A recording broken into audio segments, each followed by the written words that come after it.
கல்வி மட்டுமல்ல, இந்திய நாட்டின் ஒடுக்கப்பட்ட மக்களுடைய, தாழ்த்தப்பட்ட, பிற்படுத்தப்பட்ட சிறுபான்மை சமுதாய மக்கள் உள்பட, அதாவது உயர் ஜாதிக்காரர்கள் மட்டுமே பயன்படக்கூடிய, அவர்களை பாதுகாக்கக்கூடிய ஒரு கல்வி முறை மீண்டும் உருவாக்கப்பட வேண்டும் என்ற உள்நோக்கத்தோடு உருவாக்கப்பட்ட ஒன்றுதான் அவர்களாலே நீட் தேர்வு என்ற ஒரு தேர்வாகும். மருத்துவத்திலே, தொழிற்கல்வியிலே தமிழ்நாடு மிகப்பெரிய அளவிலே இருக்கிறது. அது இந்தியாவிலேயே வியப்படையக்கூடிய மாநிலமாக இருக்கிறது. திராவிடம் அதனை செய்து வருகிறது. திராவிட மாடல் ஆட்சி இன்னும் வேகமாக அதனை உச்சகட்டத்துக்கு கொண்டு சென்றிருக்கிறது என்பதையெல்லாம் கண்டு பொறுக்க முடியாதவர்கள், தந்தை பெரியார் மண்ணிலே மனு தர்மத்துக்கு இடமில்லை, அதற்கு குலதர்ம கல்வியை இடங்கொதுக்காடு தடுத்த மண் இந்த மண் என்பதையெல்லாம் மனதிலே வைத்துக் கொண்டுதான் இந்த வாய்ப்பை பயன்படுத்தி கொண்டு நீட் என்ற ஒரு கன்னி வெடியை புதைத்து நம்முடைய இளம் பிள்ளைகளுடைய கனவுகளை எல்லாம் தகர்த்து வரக்கூடியதை எதிர்த்து இந்த போராட்டம் அறிவிக்கப்பட்டிருக்கிறது. இது காலத்தின் கட்டாயம். அது மட்டுமல்ல, இதுதான் சரித்திரத்திலே திருப்பு மையமும் கூட. தமிழ்நாட்டிலே தொடங்கிய எந்த போராட்டமும் இதுவரை தோற்றதாக வரலாறே கிடையாது.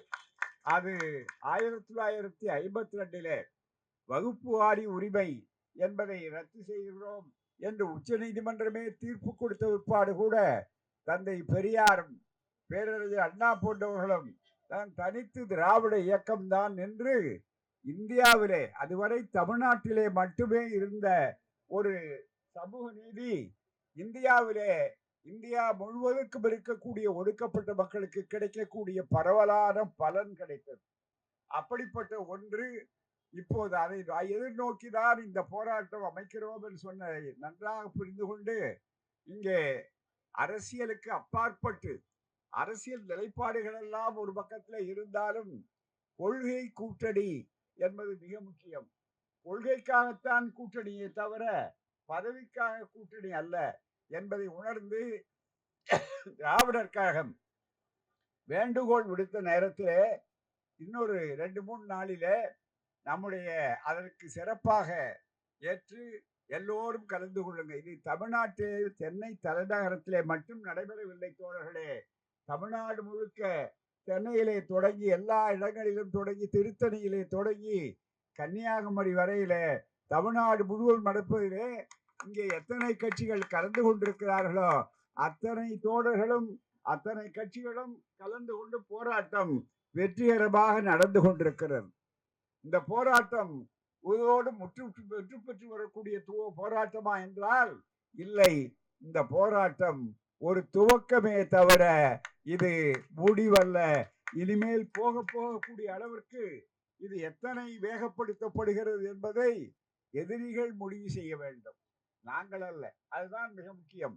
இந்த கொள்கை எதிரிகள் முடிவு செய்ய வேண்டும். அப்படிப்பட்ட ஒரு அருமையான சூழலை உணர்ந்து இங்கே வந்து திராவிட முன்னேற்ற கழகத்தினுடைய தலைவர் அவர்கள் அதற்கு சிறப்பாக ஆதரவு கொடுத்தார்கள்.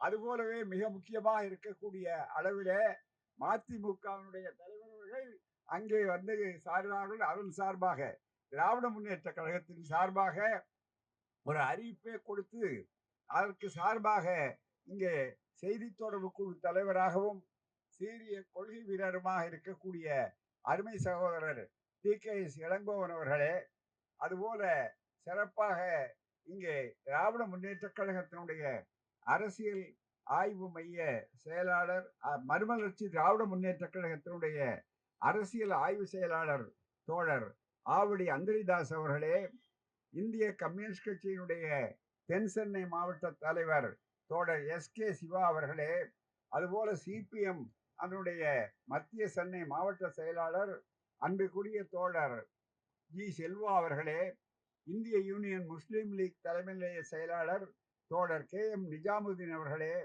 மனிதநேய மக்கள் கட்சியினுடைய துணை பொதுச் செயலாளர் தோழர் யாக்கூப் அவர்களே, மனிதநேய ஜனநாயக கட்சி மாநில துணை செயலாளர் அசாருதீன் அவர்களே, SDPI மாநில பொதுச் செயலாளர் AK கரீம் அவர்களே, திராவிட இயக்க தமிழர் பேரவையினுடைய துணை பொதுச்சாளர் தோழர் உமா அவர்களே, பொதுப்பள்ளிக்கான மாநில மேடை பொதுச் செயலாளர் தோழர் பிரின்ஸ் கஜேந்திர பாபு அவர்களே, சிறப்பாக அனைவரையும் வரவேற்ற கழகத்தினுடைய துணை பொதுச் செயலாளர் வழக்கறிஞர் மதிவதனி அவர்களே, தொடக்க உரை ஆற்றி இதனை தொடங்கி வைத்து இந்த வேகாத வெயிலிலும் இதுவரையில இருக்கக்கூடிய அருமை தோழர்கள் அவர்களை எல்லாம் இருக்கக்கூடிய தொடக்க உரை ஆற்றிய கழக துணைத் தலைவர் கவிஞர் பூங்குன்றன் அவர்களே, மற்றும் இந்த நிகழ்ச்சியிலே கலந்து கொள்கிற அருமை தோழர்களே, போராட்ட வீரர்களே,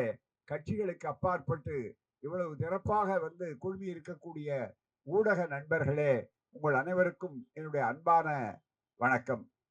இந்த கட்சிகளுக்கு நாம் வேண்டுகோள் விடுத்த உடனே வந்த தலைவர்கள், திராவிட முன்னேற்ற கழக தலைவரில் இருந்து அத்துணை கட்சி தலைவர்களுக்கும் திராவிடர் கழகம் தலை சார்ந்த நன்றியை தெரிவித்துக் கொள்கிறது. இந்த மாதிரி போராட்டம் என்று சொன்னால் எப்படி ஒரு தீப்பிடித்து எரிகிற நேரத்தில் வேக வேகமாக வந்து தீயை அணைக்க வேண்டும் என்பதற்கு கடமை உணர்வோடு வருவார்களோ, அதுபோல இத்தனை கட்சிகளுடைய ஆதரவோடு அமைப்புகளும் ஏராளமாக கலந்து கொள்கின்றன. அத்தனை பேருக்கும் திராவிடர் கழகம் என்ற இந்த சமுதாய இயக்கத்தின் சார்பாக தந்தை பெரியார் அவருடைய மூச்சு பேச்சு, அந்த கொள்கையினுடைய முக்கிய அடிநாதமே சமூக நீதி என்பதை காப்பதற்காக கட்டியிருக்கின்ற ஒற்றுமை களம் இதிலே தெளிவாக இருக்கிறது. ஆகவே கட்சிகளுக்கு அப்பாற்பட்டு வந்திருக்கிற தோழர்களுக்கு நன்றி செலுத்துகிறேன். அடுத்த என்னுடைய உரையிலே சில குறிப்பிட்ட கருத்துக்கள் மிக முக்கியமானது. இங்கே பேசிய நண்பர்கள் சொன்ன கருத்தையை நான் திரும்ப சொல்ல வேண்டிய அவசியமில்லை. இது முதல்ல என்ன சொல்லப்பட்டு கொண்டு வரப்பட்டது? அவருடைய நோக்கம் உள்நோக்கம் வேற.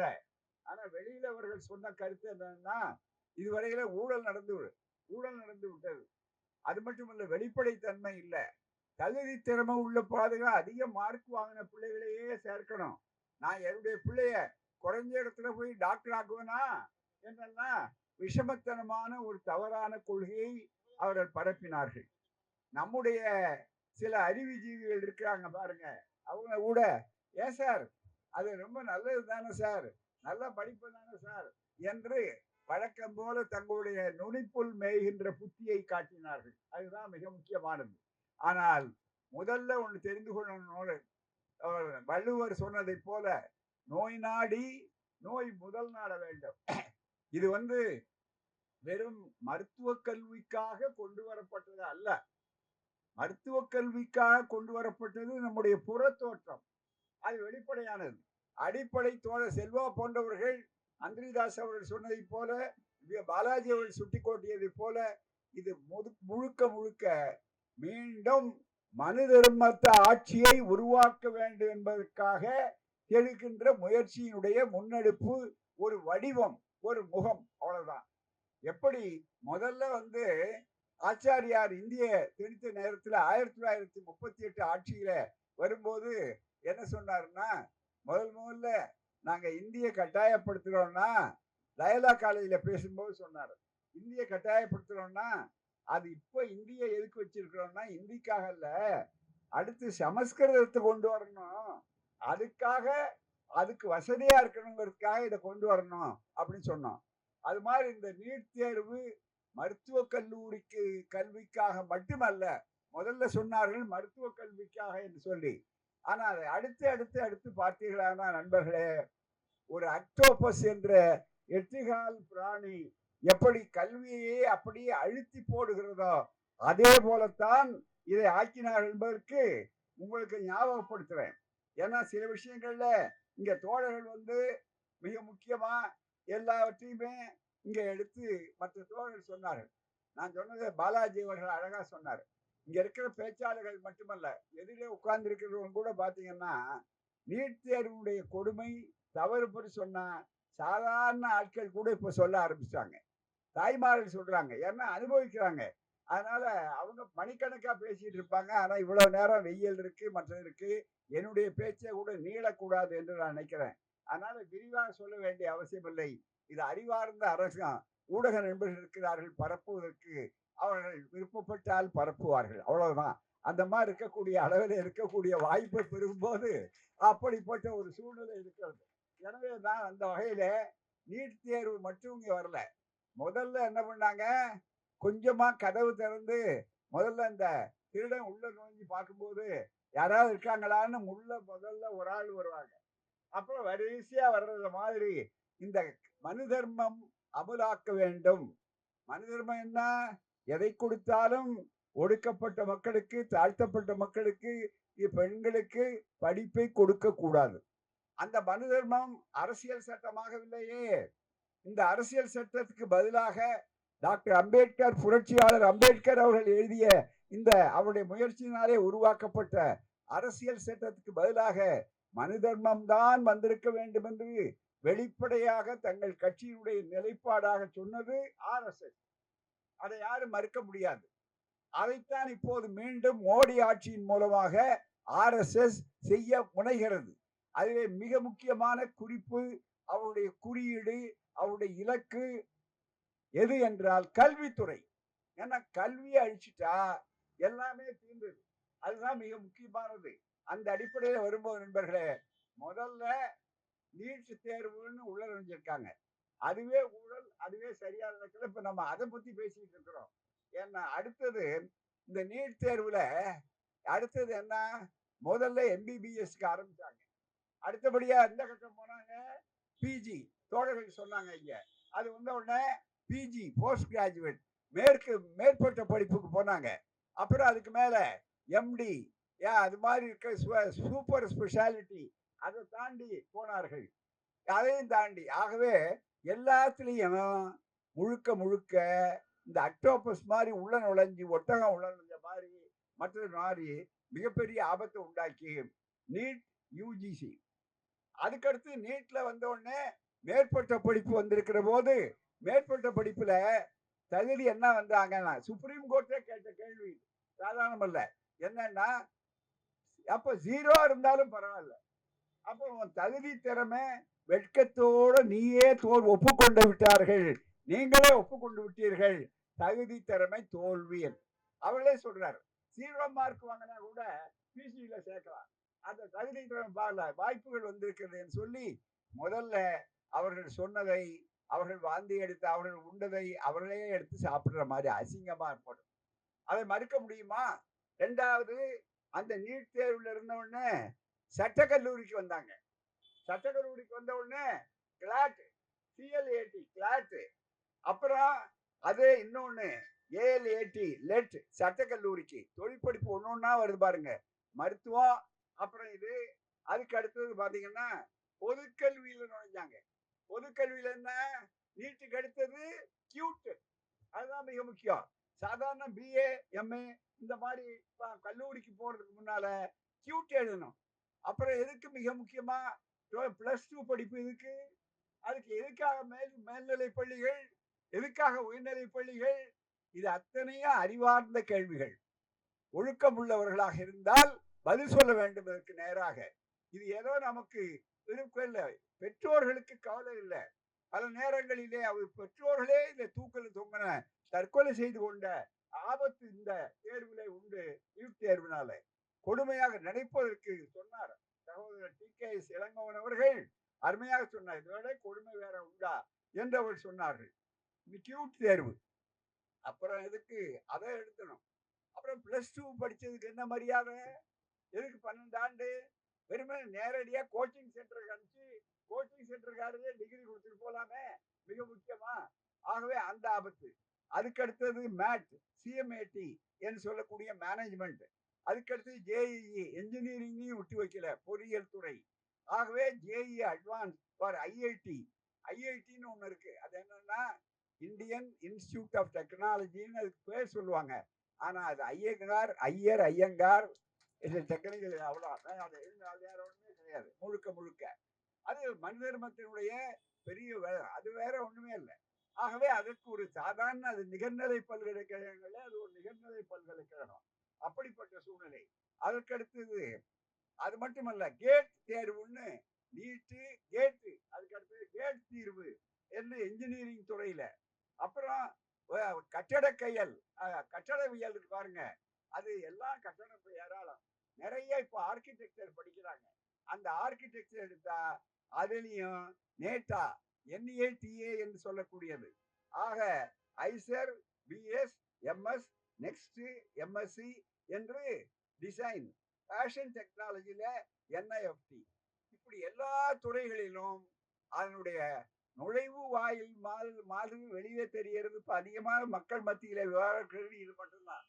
ஆனா அதையெல்லாம் எடுத்து சொல்ல வேண்டும். ஆக ஒட்டுமொத்தமாக சுருக்கமாக சொன்னால், மனு தர்மப்படி ஒடுக்கப்பட்டவர்கள், தாழ்த்தப்பட்டவர்கள், பிற்படுத்தப்பட்டவர்கள், சிறுபான்மையினர், உயர் ஜாதிக்காரர்களை தவிர வேறு யாரும் படிக்க முடியாது.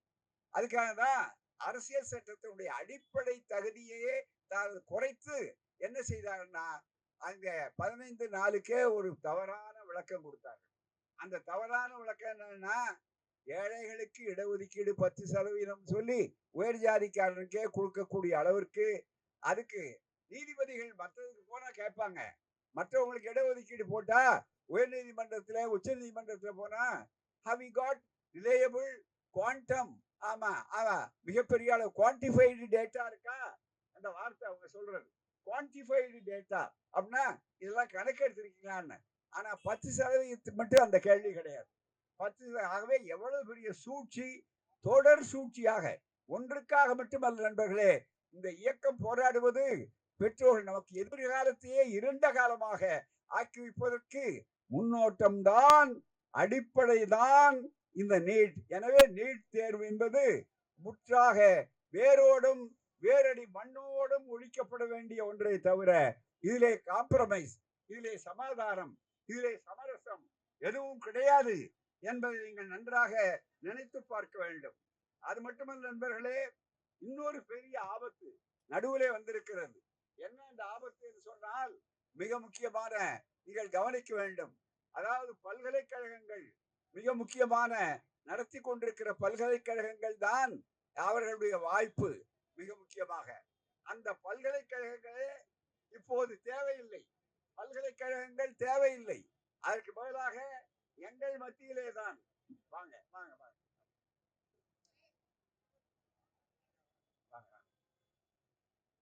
எங்கள் மத்தியிலே தான் பல்கலைக்கழகங்கள் தேவையில்லை. அதற்கு பதிலாக எங்கள் மத்தியிலே தான் மிக முக்கியமாக நாங்கள் நடத்துவோம் சொல்லி புதிய மசோதா, புதிய ஒரு ஆபத்து. செய்தியாளர்கள், மற்றவர்கள், அறிஞர்கள், கல்வி அறிஞர்கள், நம் வீட்டு தலைவர்களை இதை பற்றி அறிக்கை விட வேண்டும். அதுல கவனத்துக்கு கொண்டு போகணும். ஏன்னா எதையும் முதல்ல கூடுவ பார்வை எங்களுக்கு தான் உண்டு. எங்களுக்கு இந்த வேலையை தவிர வேற வேலையே கிடையாது எங்களுக்கு. ஆகவேதான் உடனே சொல்றேன். என்னன்னா, விக்ஷித் இங்கே சிறப்பாக சொன்னார். கஜேந்திர அவர்கள் சிறப்பாக சொன்னார். கஜேந்திர பாபு அவர்கள் சொன்னார்கள், நினைவூட்டினார். மிக முக்கியமாக ஒரு பெரிய புதிய சட்டம் ஒண்ணு வந்திருக்கு. என்ன அந்த சட்டம் தெரியுங்களா? முக்கியமா கவனிங்க. இது அடுத்த ஆபத்து, மிகப்பெரிய ஆபத்து, சாதாரண ஆபத்து அல்ல. மிக முக்கியமா விக்ஷித் பாரத் சிக்ஷா அதிஷ்டான். இதில் சொன்னா வயிற்று வலி வரும். இத கேட்கிறவங்களுக்கு என்ன பத்தி சந்தேகம் வரும். நல்லா தானே இருந்தாரு இவரு, என்ன ஆச்சு இவருக்குன்னு. ஏன்னா இவருடைய இதெல்லாம் அவ்வளவு இடிப்பு, அவ்வளவு மோசம். அப்படி வந்திருக்கிற போது மிக முக்கியமா இந்த விக்ஷித் பாரத் சிக்ஷா அதிஷ்டான் மசோதா, அவர் நாடாளுமன்ற உறுப்பினர், நாளை பேசுவார் நாடாளுமன்றத்தில் தெளிவா. அந்த விக்ஷித் அதிஷ்டான் மசோதா அது 25 என்னன்னா, இப்ப அது கூட்டுக்குழுவில் இருக்கு. கூட்டுக்குழுவெல்லாம் அவங்க கூட்டுக்குழு ஆக்கிவாங்க. அதுதான் மிக முக்கியம். எந்த கூட்டுக்குழுவையும் அவங்க உருப்படியா பார்த்தது இல்ல. பல செய்திகள், அது ஒரு சடங்குகள்ல அது ஒரு கூடுதல் சடங்கு, அவ்வளவுதானே தவிர அப்படித்தான் நடத்தி கொண்டிருக்கிறார்கள். ஏன்னா பந்தியில பரிமாறுறவன் நம்மாளா இருந்தா எந்த மூலையில இருந்தா என்ன அப்படின்னு ஒரு பழமொழி இருக்கு. அது மாதிரி அவர்கள் ஆளை போட்டு வச்சு அது ஒன்றுமில்லாத ஆக்குவார். அதுல என்னன்னா, முற்றாக இந்த நாடாளுமன்ற குழுவில இருக்கிறது யுஜிசி, பல்கலைக்கழக மானிய குழு இருக்கு பாருங்க. அந்த மானிய குழுவுல அண்மையில ஒரு சொன்னாங்க, இந்த மாதிரி ஒடுக்கப்பட்டவர்கள் வந்த உடனே அதுல போய், அதுல குறிப்பா தாழ்த்தப்பட்ட சமுதாயம், எஸ்சி சமுதாயம் சேர்ந்தவர்கள்லாம் வந்த போது இந்த IIT மாதிரி இருக்கக்கூடிய இடத்துல அனுமதிக்க மாட்டேங்கிறான். எவ்வளவுக்கு எவ்வளவு அவங்கள மனசு சோர்வு அடைய முடியுமோ அவ்வளவு செஞ்சு தற்கொலைகள் வருது. எனவே அவர்களுக்கெல்லாம் வந்தனொடனே அதை எதிர்த்து வெளிப்படையாகவே வடநாட்டுல உயர் ஜாதிக்காரர்கள் கிளர்ச்சி செய்தார்கள் என்பதை யாரும் மறந்துவிடக் கூடாது. அதனுடைய தாக்கம் தான் இது. யுஜிசியை கலைக்கணும், அதுதான் மிக முக்கியம். அவர்களுக்கு பயன்படுகிற போது காந்தி மகாத்மா, அவளுக்கு பயன்படாத போது காந்தி கோட்சேவிடம் ஒப்படைக்கப்பட வேண்டியவர். இதுதான் அவருடைய தத்துவம், இதுதான் பார்ப்பனியம், இதுதான் ஆரியம். இதை சொல்றதுக்கு எங்களை விட்டா நாதி இல்லை. அதுதான் ரொம்ப வருத்தத்தோட சொல்றேன், பெருமையோட அல்ல. அதுதான் மிக முக்கியம். ஆனா தமிழ்நாடு அதுக்கு விதிவிலக்கு. அதுக்குதான் இந்த அணி மிக முக்கியமா. அரசியல் ஒரு பக்கத்துல இருக்கட்டும், அதை விட மிக முக்கியமானது இது என்று சொல்லக்கூடிய இந்த வகையில இருக்கிறது. ஆகவே இதை நன்றாக புரிந்து கொள்ள வேண்டும். அடுத்தது தோழர் நம்முடைய சகோதரர் எழுச்சி தமிழர் அவர்கள். ஆக அவர்கள் இன்றைக்கு அடுத்து வந்தார். சில நேரங்கள்ல எங்களுக்குள்ள இந்த பேரஃபெர்னேலியா புரோட்டோகால்லாம் கிடையாது. இவர் பேசிட்டு பிற்பாடுதான் அவர் பேசணும். அவர் தாமதமா வந்தாரு. அவரு காரணம் இருக்கும், அதுக்கு பல காரணங்கள் இருக்கும். தாமதமா வந்தாராங்கிறது முக்கியம் அல்ல, வந்தாராங்கிறது தான் முக்கியம். அதுதான். ஏன்னா எல்லாரும் இவங்கெல்லாம் அதுக்காக காத்துக்கிட்டு இருந்தாங்க, இந்த செய்திகளுக்காக தான். உடனே அந்த செய்தி எந்த செய்திக்காக காத்துட்டு இருந்தாங்க போட்டு. இப்ப அவரு தான் எப்பவுமே செய்தி தலைப்பா இருக்கிறார் அதிகமா இருக்கு. அதுதான் மிக முக்கியமா. அப்படிப்பட்ட ஒரு சூழ்நிலையில இன்றைக்கு தெளிவா உங்களுக்கு சொல்ல வேண்டுமானா நண்பர்களே, 2 விஷயம். என்கிட்ட ஒருத்தர் வந்து இளைஞர் கேட்டார். அவர் கொஞ்சம் நகைச்சுவை உணர்வு உள்ளவர். சார், நீங்க நீட் தேர்வெல்லாம் வந்து பத்தி ஏதோ பேசுறீங்களாமே. நான் ரொம்ப நாளைக்கு முன்னாலே என்கிட்ட கொஞ்ச நாளைக்கு முன்னால வந்தாரு புதுசா பட்டதாரி ஒருத்தர். நான் தொழில் தொடங்கணுங்க, இப்ப நிறைய உதவி பண்றாங்கன்னு சொன்னாங்க. தொழில் தொடங்கணுங்க, என்ன தொழில் செஞ்சா லாபகரமா இருக்கும் அப்படி கேட்டாரு. உடனே சொன்னார் அந்த தயங்காம, நீட் தேர்வு தொழில் செய்யலாம் நீங்க, அதுதான் மிக முக்கியம். அதுதான் இப்ப லாபகரமான தொழில். ஏன்னு கேட்டா, அங்க பாருங்க, ராஜஸ்தான பாருங்க, மற்ற இடம் பாருங்க, முதலே வேண்டாம், மற்றதுக்காவது முதல் வேண்டும், இதுக்கு முதலே வேண்டாம். புரோக்கர்கள் தான் வேணுமே தவிர வேற ஒன்றும் இல்லை. அது மட்டுமல்ல, சில நேரங்கள்ல மற்றவங்களை தேடணும். இப்ப அது இல்லை. என்டிஏன்னு சொல்லி நேஷனல் டெஸ்டிங் ஏஜென்சி என்று சொல்லக்கூடிய தேர்வாணைய முகவர் அந்த குழு இருக்கு. அதனுடைய யோகிதை என்னங்கிறது பார்க்க வேண்டுமானா இன்னைக்கு அவர்கள் தான் சிபிஐ கைது பண்ணிருக்கு, மற்றது கைது பண்ணிருக்கு. எந்த ஆண்டாவது அது குறையில்லாமல் ஒரு ஆண்டு, இதுவரை 10 ஆண்டு வந்திருக்கிறது. நீட் தேர்வை பற்றி வாதாடுகிறவர்கள் யாராக இருந்தாலும் அவர்களுக்கு சவால் விட்டு சொல்லுகிறோம் நாம்.